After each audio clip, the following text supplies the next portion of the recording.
সাবেক VAT commissioner Waheeda রহমানের বিরুদ্ধে বিদেশ যাত্রায় ৬০ দিনের নিষেধাজ্ঞা দিয়েছে আদালত।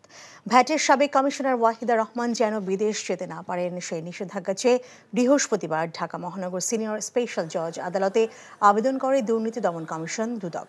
সেই আবেদনের শুনানি শেষে ওয়াহিদা রহমানের বিদেশ যাত্রায় ৬০ দিনের নিষেধাজ্ঞা দেন বিচারক মোহাম্মদ শামস জগলুল হোসেন।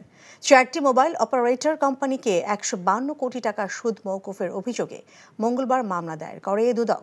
সেই অভিযোগে বলা হয়েছে, ব্যক্তিগত স্বার্থের কারণে রাষ্ট্রের ১৫২ কোটি টাকা ক্ষতি করে সুদ মওকুফ করেন ওয়াহিদা রহমান। তদন্তের সময় তিনি যেন দেশ ছেড়ে যেতে না পারেন সেজন্য বিদেশ ভ্রমণে নিষেধাজ্ঞা চাওয়া হয়। এখন জন্ম সনদ দিয়ে খোলো বিকাশ স্টুডেন্ট অ্যাকাউন্ট। নিজের বিকাশ নিজে কর।